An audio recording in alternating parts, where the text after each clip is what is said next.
I greatly admire those programs for the lives they have saved. And now Buddhists are starting their own recovery programs based on Buddhist principles, while using some of the best practices from the 12 steps. And so this person was telling me about their journey of recovery and how they had encountered the teaching on the 5 hindrances just this week in their reading. And they said, I think I know what addiction is now. The person had reflected on the meaning of this sort of negative habit of addiction, and had wondered what it was all about. And so as a result, the person had made a discovery based on their reading. So what are these 5 hindrances? They come to us actually from the Buddha, the historical Buddha, Shakyamuni, who lived 2,500 years ago in India, and whose teachings and philosophies have now spread throughout the world. And in his teachings, everybody is familiar with the 4 Noble Truths: that suffering's part of life, that suffering has a cause, and that the cause of suffering is clinging and fixation. You know, we cling to people, objects, ideas, situations, and we fixate and cling to these, and then this fixation and clinging causes our suffering. And as the modern Buddhist master Pema Chodron once wrote in one of her books, she said, if something is hurting so much, it's because I'm holding on to it so tightly. And so that leads us to the 3rd Noble Truth, because if the 2nd Noble Truth, the cause of suffering, if the cause of suffering is clinging and fixation, then the solution to suffering is to undo clinging and fixation. I mean, simply put, let it go. But you can't tell a person who is suffering, oh, just let it go. You can't say that to someone. It's not fair. It's not right. And so as a result, what we do instead is we tell people to work on the 8-fold Noble Path, which is the 4th of the 4 Noble Truths. The 3rd is because suffering has a cause, it has a solution. And the 4th Noble Truth is the path that leads to the end of suffering. And so this 8-fold Noble Path can be briefed down to 4 statements. Do no harm whatsoever. That means don't harm yourself, don't harm other people. Don't harm yourself, don't harm other people. Practice virtue, which means to take care of yourself and benefit others. And then the last one is to tame our minds. The 4th statement is just a summary. This is the teaching of the Buddha, meaning if this is it, you don't need to go any further. This is it. Do no harm, practice virtue, tame your mind.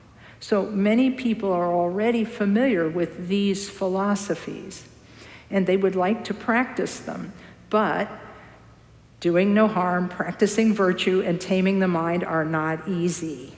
They are not easy. Why? Because life is so busy. Life is so busy. We have so many responsibilities. We have so many people tugging at us, saying, oh, I'd like to have your time. We feel like we want to help the world, but unfortunately, we are still limited individuals. And so sometimes people get on our nerves. Sometimes people ask a lot of us, but sometimes it's just that we don't feel adequate to help everyone we encounter. We would love to help everyone, but we just don't have the skill or the power just now.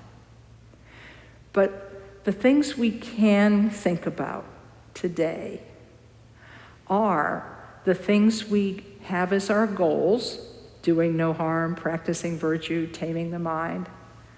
and the things that get in the way, working with the things that get in the way to help them not be in the way.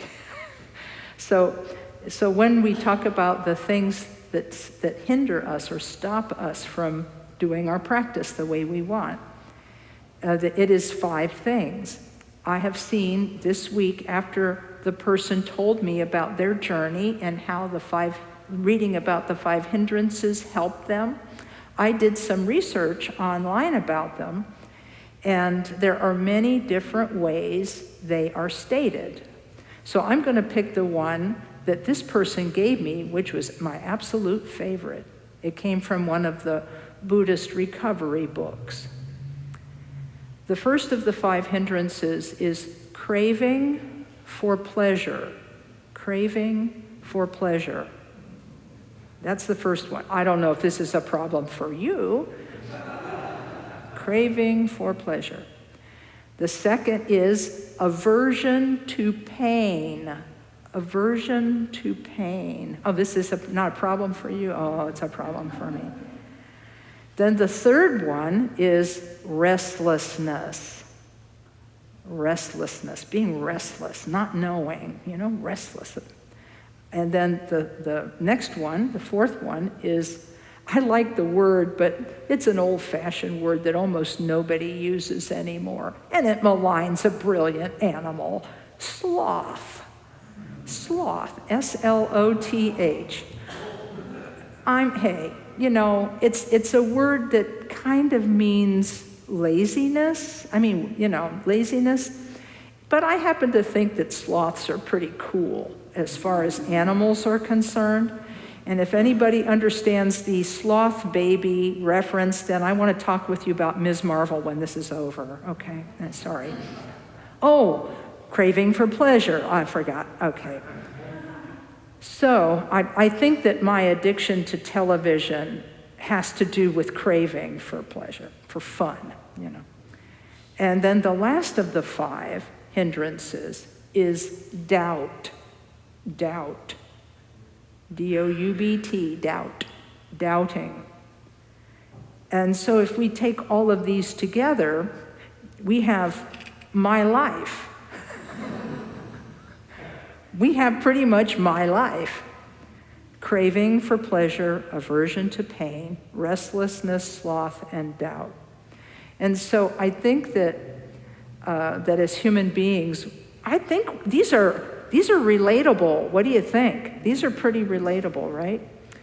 And so we experience these not just week to week, but we do it day to day, and really it's hour by hour, and sometimes it's minute by minute.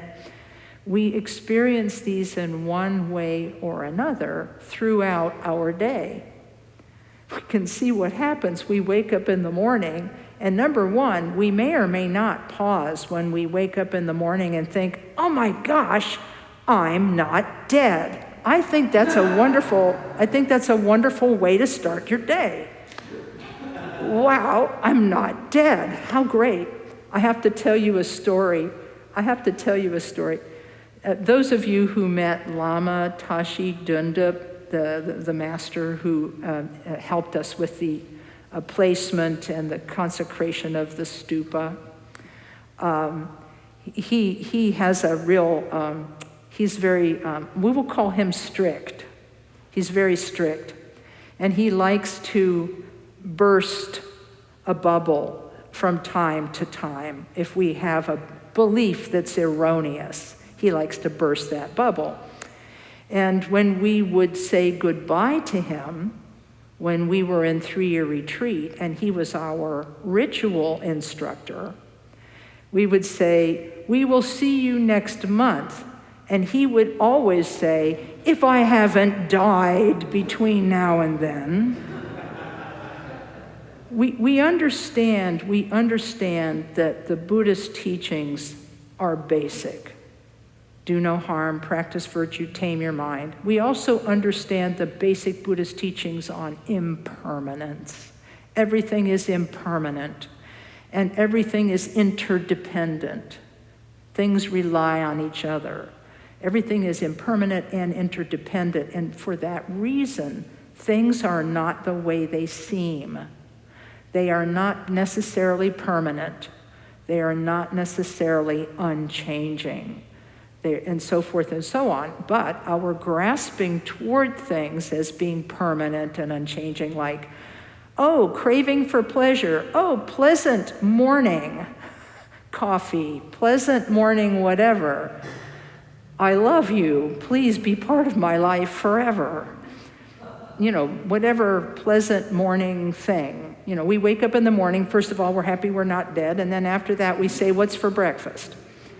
So we are trying to be happy from the moment we wake up until the moment we go to sleep at night, and possibly even beyond that. And so we are always craving to have good feelings, and we are craving for those good feelings to last a very long time, which is against reality. I have bad news. Spoiler alert. This does not end well.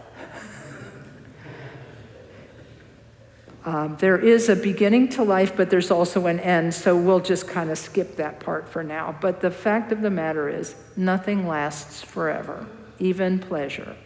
Even moments of pleasure do not last forever. And after they end, we tend to miss them. And so this craving for pleasure is foundational. It's part of being a human being. The aversion to pain is also part of our everyday life, because things will, believe it or not go our way all the time. After we've gotten up in the morning and had our breakfast and enjoyed our breakfast, then we sometimes have to go to a, shall we say, difficult workplace. And we are averse to a lot of things about the workplace. Maybe we're averse to the boss. Maybe we're averse to our coworkers. Maybe we're averse to whatever we're thinking. But we have an aversion to pain that is a basic part of being a human being. Not to even mention our fear and aversion toward physical pain of all kinds. I'm getting a little older, and I know they told me this part was going to happen, but like this getting older part where you get like the pains in every single part of your body, I don't think I remember that part. I didn't know that was coming. My husband has a way of describing this. He says, I have gotten to the age where whatever on my body does not hurt, does not work. Whatever doesn't hurt doesn't work, okay? So we all experience this in one way or another, no matter what age we are. We feel physical pain and we fear it and don't like it and want to get away from it. And then if you put those two together and they have a little tea party, you get the others: restlessness, sloth, and doubt. Because really those two are the basic: craving for pleasure and aversion to pain, because that makes us restless.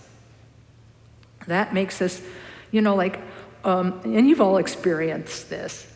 You're sleeping in a strange place, maybe you're traveling, or maybe you visit a friend or whatever, and you're sleeping in a strange place, and there is no good pillow. I'm just telling you, it happens.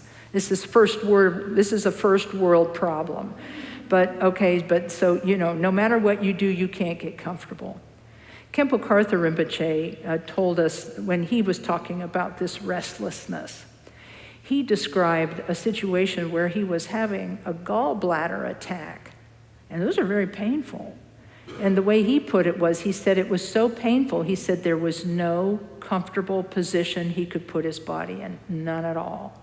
Now, eventually, he did get through that illness, and he was cured of his problems, but he used that as an example of the restlessness we feel as people because we are averse to pain and crave pleasure. So that makes us restless. In fact, One time, Khenpo Rinpoche began one of his talks by saying, everybody everywhere wants to be happy. You see them going to and fro on the street every day. They're doing what they are doing, going to the store, getting on a bus, doing whatever they do in order to be happy, in order to be happy and free from pain. I do want to draw your attention. Now you're going to be looking at it for the whole rest of the talk. There is a bird family attempting to make a nest in under Patty's roof, and you'll see them coming and going. And so when I was watching them yesterday, this bird, mom and dad, they're building a nest. Sorry, Patty, I better tell you about that. Anyhow, they're building this nest, and I saw them go to and fro with sticks and tiny twigs and little pieces of grass. And I thought to myself, there they are. They're a sentient being trying to be happy, trying to create safety for their family so that they can live. That creates restlessness. Not only does it create a physical restlessness where we move around and move around and move around, but it also creates an emotional and psychological restlessness as we say, will this help? Or will this be better? Or will this be better? And we become impulsive and we move from thing to thing, impulsively trying to be happy. And this restlessness drives everybody around us totally insane, right? Because all the people we love, they say, will you take a minute, please? Will you calm down just a minute?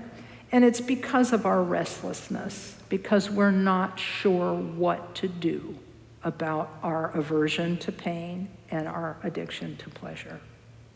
So this restlessness, by the way, in Tibetan, the word for sentient being, that means those of us here in the cycle of existence that the Buddha called samsara, sentient beings, the word for sentient beings in Tibetan is drowa. And in English letters, that would be rendered D as in David, R as in Richard, O as in Oliver, W as in Wesley, A as in Apple, drowa, those who go, those who go, those who move.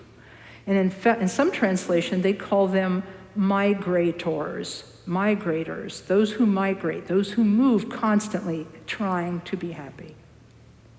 And then we are also bothered by being overwhelmed and lazy, which I think to me is sloth. That's sloth. We love you, sloths. We think you're wonderful. But laziness comes about when we are so restless. We get lazy. We're like, oh man, I give up. I can't do this anymore. I'm just overwhelmed.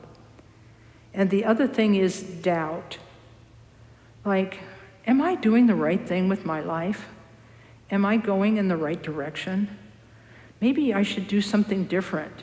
I wonder if this meditation business is actually going to help me, and so forth and so on. So these 5 hindrances, they all come from one thing, and that is clinging and fixation.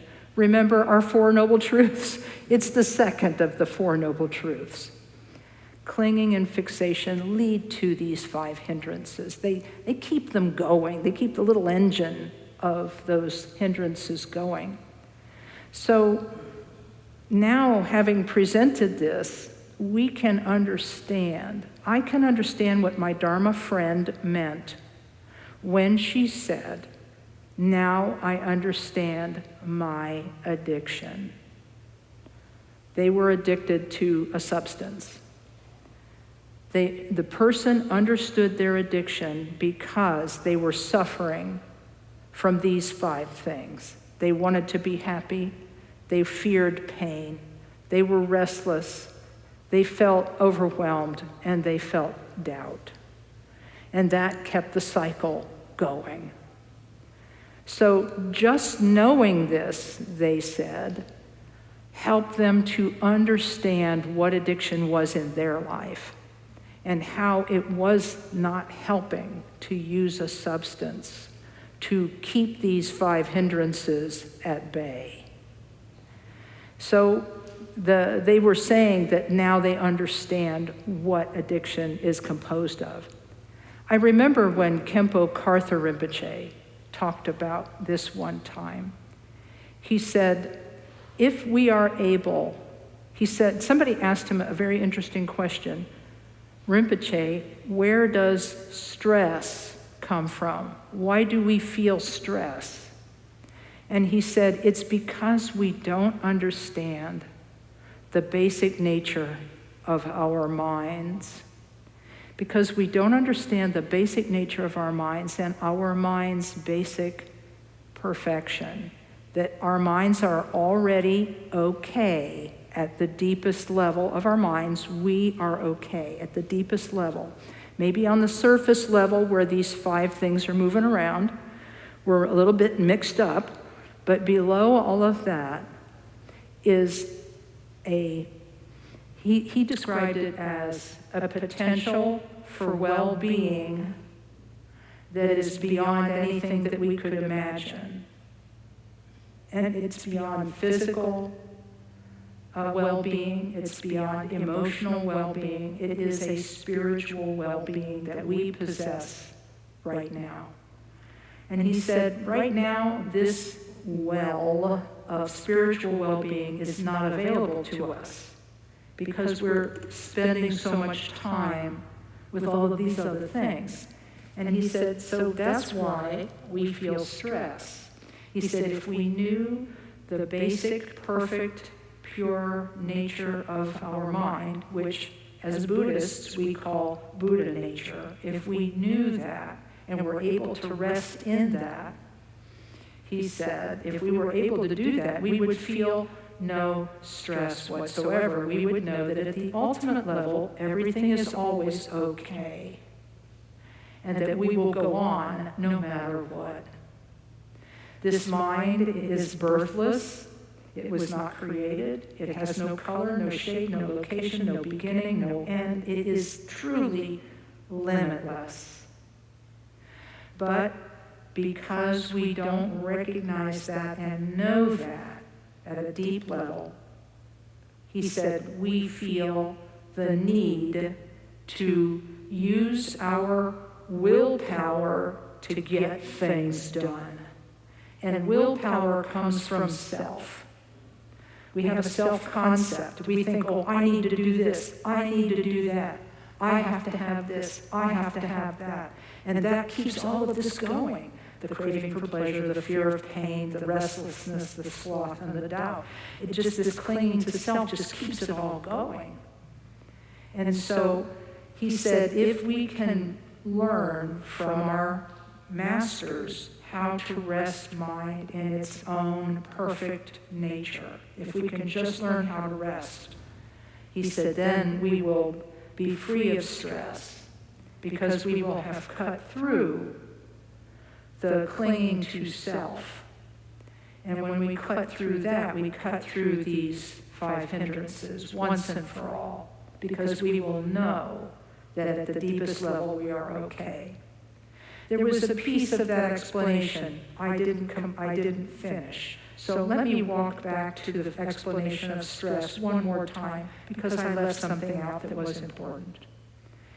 He said, because we can't rest in that perfect, limitless nature of mind, because we can't do that. Instead, we only think about the self, and we use our willpower to make things go the way the self-fixation wants it to go. We use our willpower. We use it on people. We use it to overpower people. We use it to overpower situations. We just use our willpower. And he said, and that willpower, he said, gets tired. It gets tired, and that's where stress comes from. He said, so if you can find a way to learn, either intellectually, but basically meditatively, come to know the nature of your mind as it is right now. and its perfection and limitlessness, then he said, you will not feel stress the way you feel it now. And so these two teachings, or three if you want to call it that, the teaching about human beings being able to destroy their ability to enjoy things because of their clinging, that first teaching we talked about from Bartolka Rinpoche, the second teaching from my Dharma friend, who told me how they understood addiction from the 5 hindrances, from learning about the 5 hindrances. And now to this idea of stress coming from self-fixation and pushing our will on the world. Our will on the world. I think this gives us a clue as to what we can do now. What can we do now? And I think the easiest thing we can do now is just sit and be from time to time, as often as we can every day. Unplug from the story of me and mine. Watch our minds for evidences of these 5 hindrances and be self-aware of their presence in your day and in your life. Be able to tell yourself, oh, I see where this is coming from. This is my craving for pleasure. Or, oh, I see where this comes from. It's my fear of pain. Or, oh, here's me restlessly trying to solve everything with my willpower. Aren't I funny? There's a certain amount of gentleness we have to apply to this process, because part of our trouble is that we tend to grab things really hard. And when we grab things really hard, it's a little cruel, and it hurts after a while. So if we can take hold of these ideas and hold ourselves close to our hearts and say, I get you, I understand you, but you don't have to do this. There's a better way. And so if we can recognize these 5 poisons as these 5 poisons, these 5 hindrances as they are happening, and begin to step back from them. My friends in 12-step use the English word halt, H-A-L-T, hungry, angry, lonely, tired. But whether it means that for you, or whether it means, wait a second, I see a hindrance. I see me buying into a story about things that may not be true. I have to step back. And that stepping back, that taking the one step back, is possible only if we practice some form of mindfulness. And so that's why every day we should try to practice a little mindfulness, whether it's taking a walk in nature and trying not to tell a story to ourselves about what's happening at home or at work, turning the story off for a moment as we walk, just being in the world, or if it means we just sit with our children and watch them play, or engage in a game with them, or engage in conversation with our elders who need company. Just being present with others, being present with ourselves, being present with the world, being where we are. And if you can sit and meditate too, more the better. More the better. Because even if you can just take a few minutes every day to sit and just be with your breath, there's something really wonderful that can come out of that. It may not be the recognition of Buddha nature. That's later in the story.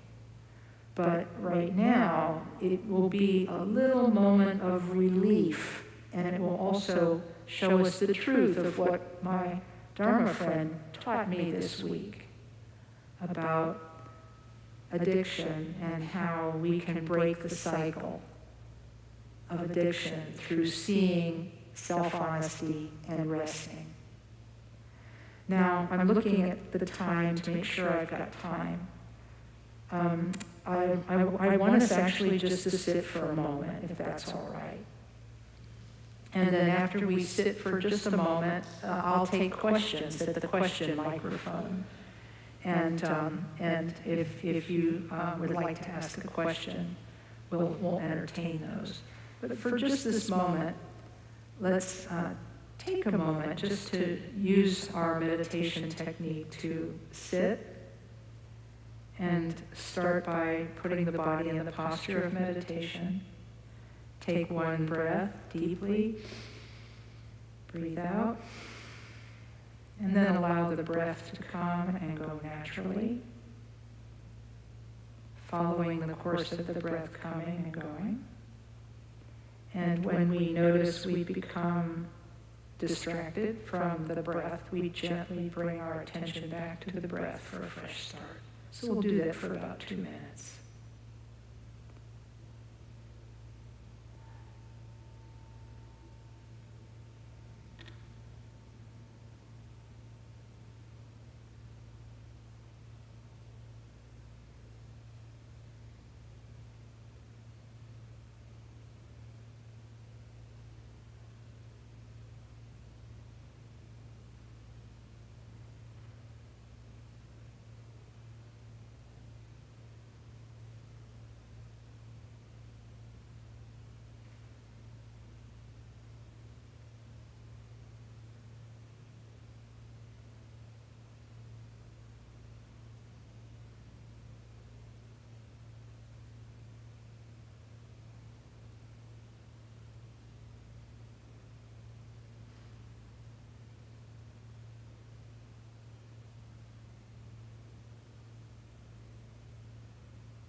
Okay, thank you for just sitting for a minute.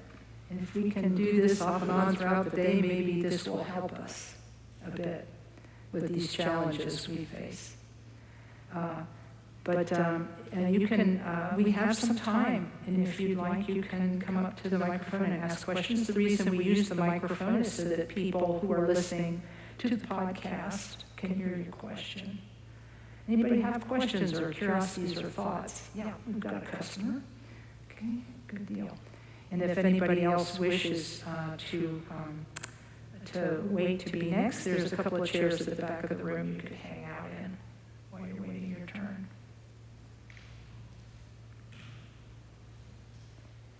Good morning. Thank you for being here. Yeah, good morning. Yes, exactly. Okay. I want to talk to you and others about experiences that I have had with individuals that I have encountered. And I really appreciate, as far as the Buddhist thinking in regards to, instead of the 12-step portion. Mm-hmm. All right, I will give examples. I happen to be an opinionated individual, and I will... Mm-hmm. Let the record show this is one of Johanna's good friends. Okay. We love it. We love it. Okay. I observe, and then I process what I have observed, and then I will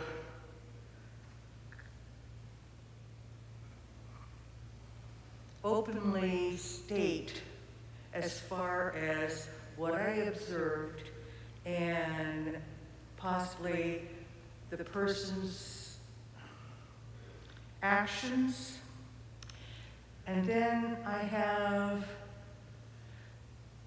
and to me, it's like I'm expressing something that I have noticed, and it's, just my saying out loud.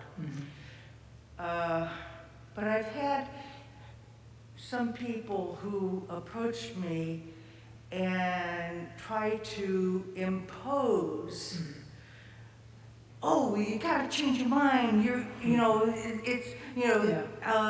doing the best they can, or change your attitude to being more happy. And, Sure. and to me, unfortunately, and I go through therapy, is that those individuals are trying to change my mindset and not honoring or listening. And instead, it would be more helpful if they would just say, I hear what you're saying, and I acknowledge what you are saying, and I'm trying to find,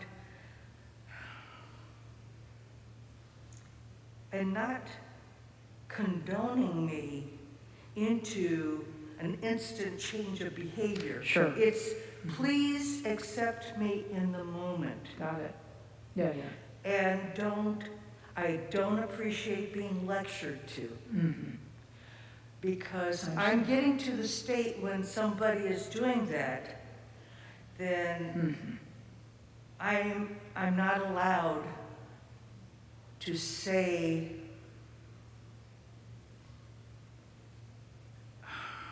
my expression. So I understand. it gets me to a point where I'm going to shut down and I'm not going to talk. I understand. Because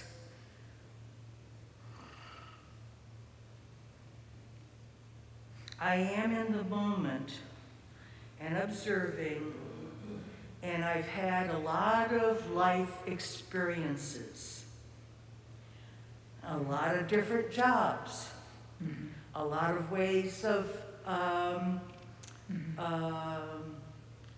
problem solving. I mean, I've been a bartender, I've been a caterer, Yeah. and I myself will end up getting restless and withdraw.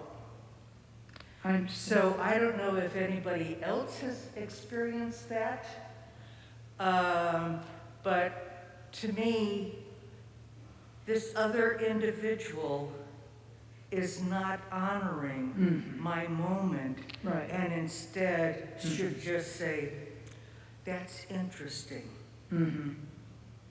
Yeah.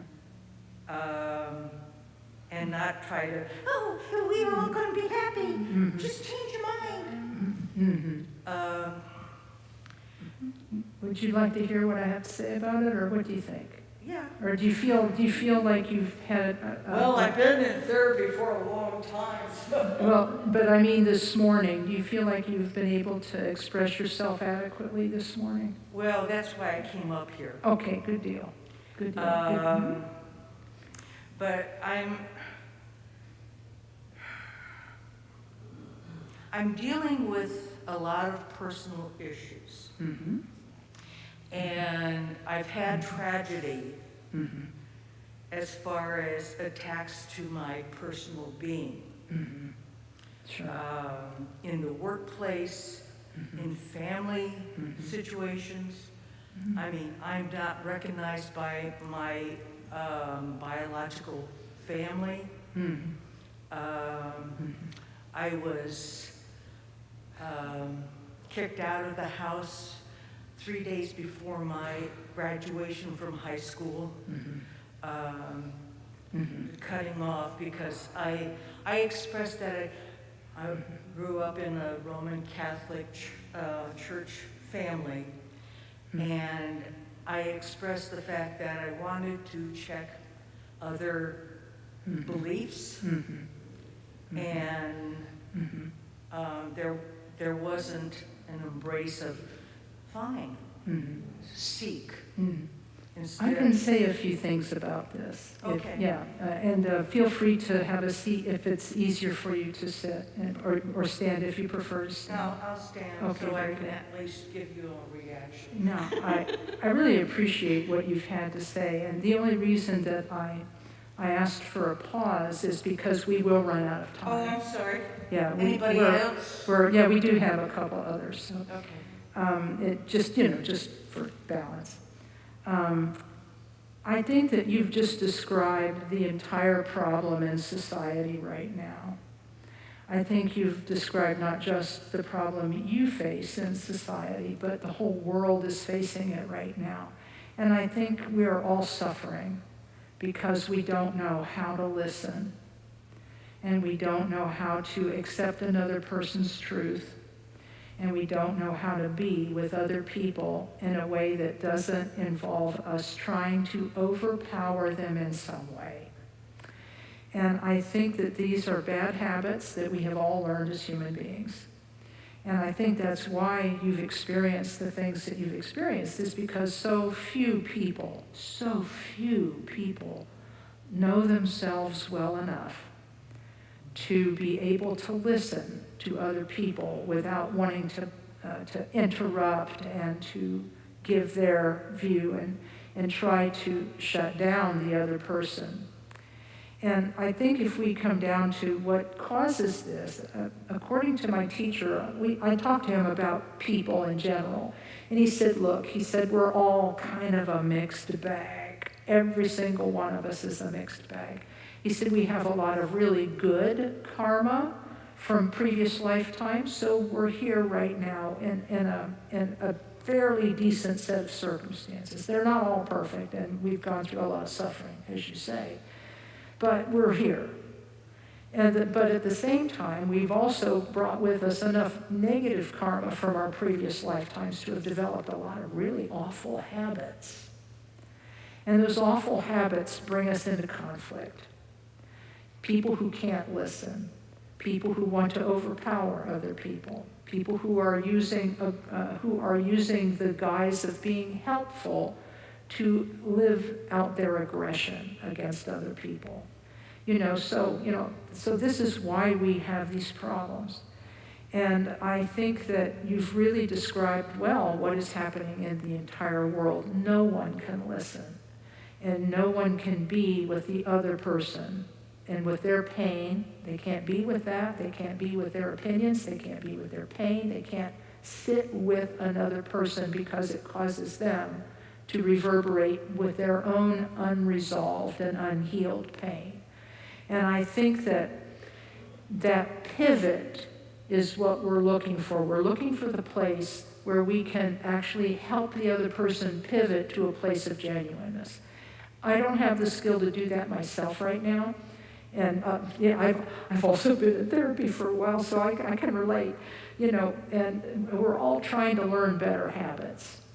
So I think that one thing you might try is to recognize that the person who is being aggressive toward you is really in pain, almost like they're in physical pain. That's what one of my teachers told me once. They're only acting aggressive toward you because they're unresolved. They are unresolved as people. They're unhealed and unresolved. That's why they're aggressing on you. And that doesn't mean that you shouldn't stand up for yourself. Of course you should stand up for yourself. I'm not saying you shouldn't do that. I'm just saying try to find one little place of understanding in yourself for the fact that that person hasn't healed yet. And there's still an open wound. and that's why they act the way they act, and that's why they try to shut people down, and because they're afraid of what's inside them. And so I can't thank you enough for bringing this today, because I think we all need to hear it, so thank you. Thank you. Yeah, no, thank you. Then we have another question. And again, if you'd like to sit in one of the two on deck seats, you can do that in the back of the room. Hello. Hi. Yeah, so thanks for the explanation of those 5 hindrances. I'm sure I've learned it, but it's been a long time since definitely weren't in my memory, and I think that's really helpful to keep in mind. Mm-hmm. I've been trying to deal with my addiction to my phone, and how with working from home, it's gotten much worse, and I'm not being supervised. Yeah. And it's very difficult to regulate myself when I'm in that setting. So my question to you is, I've started noticing when I'm in these mindsets, but then I don't know what to do to redirect myself, or, what to put my attention toward. So I was wondering if you had. First of all, I have to say, truth, man, truth, because I have the same problem. And I remember His Holiness Karmapa saying, we have a problem with our conveniences and our cell phones, and he says, we are letting technology become our master, and instead of our servant. And so I'm feeling it, first of all. I think that there's two pieces to building a strategy for this. There's the piece of the strategy that's self-awareness. That's going to be hit or miss. Some days we will be self-aware, some days not so much. And so there's the self-awareness piece. And that comes from being a person who can sit and reflect, whether you do it through meditation or other means. If a person can just reflect and come back again and again to the breath, as in meditation, what you notice is that you begin to notice individual thoughts. Before, all you could see was the story, but then you have that moment where you realize, I'm thinking this right now. And then the other, self-awareness is one piece of the strategy. But the other piece of the strategy is building an internal determination to overcome. Let me give you an example.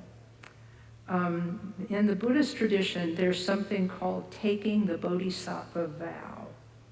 And in fact, the Bodhisattva vow is going to be offered here later in the fall, but at KTD in the first weekend in August. So we'll talk about that if anybody wants to do a carpool. Sorry, had to do that while I was thinking.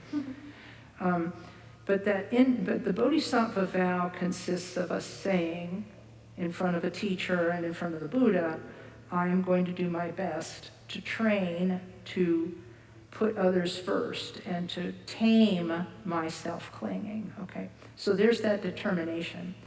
And I think that if we can build that determination every day, Khenpo Karthar Rinpoche said when you're trying to change a habit, he said at the beginning of every day, tell yourself, today I'm going to try to tame this particular habit.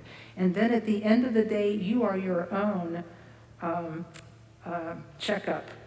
You're your own accountability partner. You go in front of the Buddha and you say, well, how did I do today? I did this pretty well, that wasn't so good, and so forth and so on. And then he said, you have to refresh this daily until you feel like you've made some progress with this habit. And I think it's, from my point of view, this particular habit is really very difficult because it's because we feel like we're being productive when we look at the phone. But really, we're just kind of checking out in many cases. Because in some cases, we are being productive, but in some cases, we're just checking out. And so the self-awareness to notice when we're checking out, and then the determination to do something different. If that means that you pick it up, and then you laugh and put it down, and say, "Not today, devil." You know, that my Christian friends say, "Not today, Satan," you know, anyhow.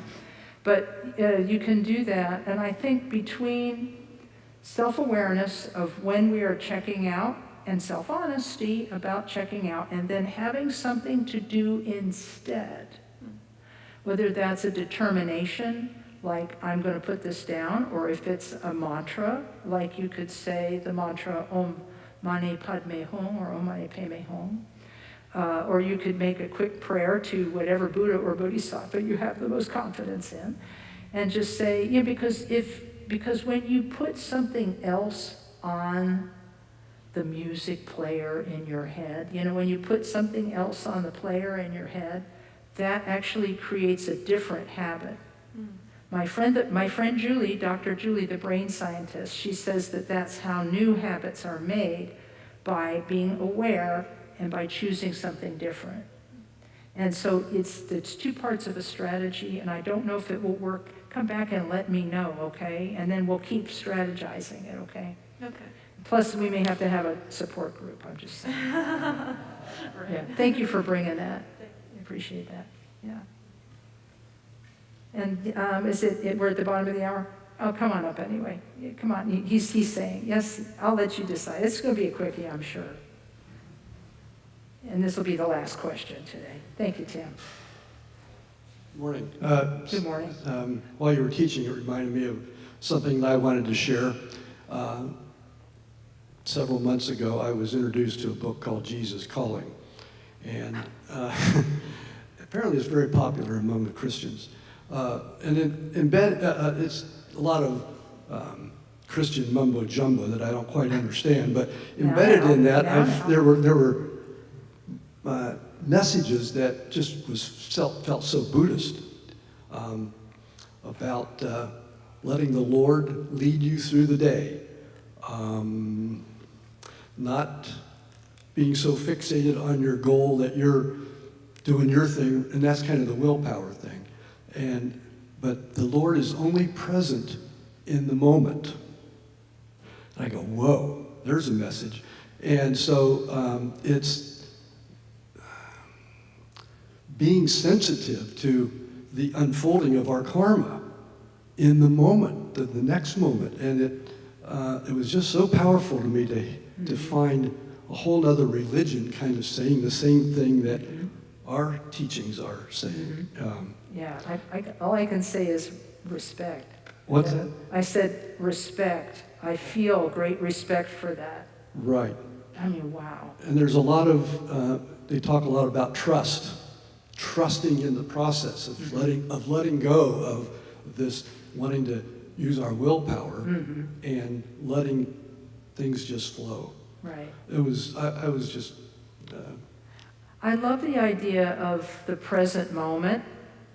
You know, the Christian book saying God or the Lord is present in the present moment.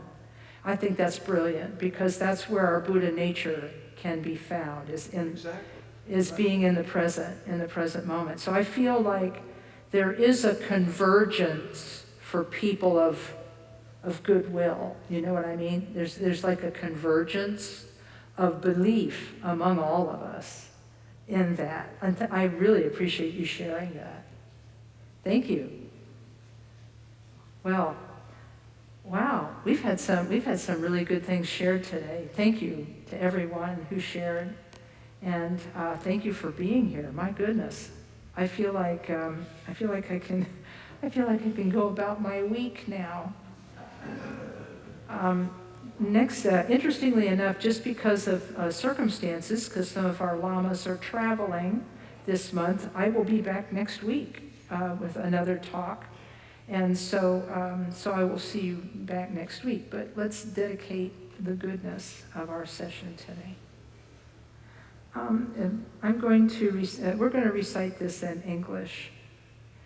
And we won't worry about the Tibetan today, since we're a little on the time crunch side.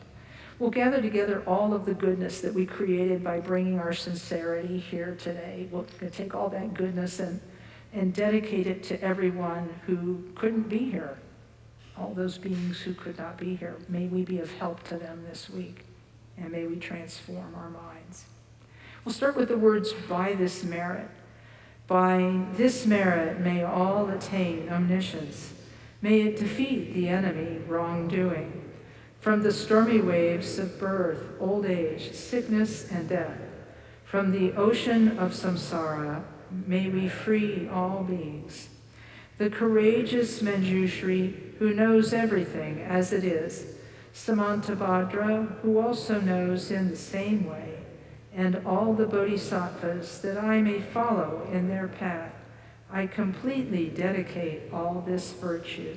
Now we'll just sit quietly for a moment to do what Lama Tashi calls the ultimate dedication, which is resting the mind that just did that dedication.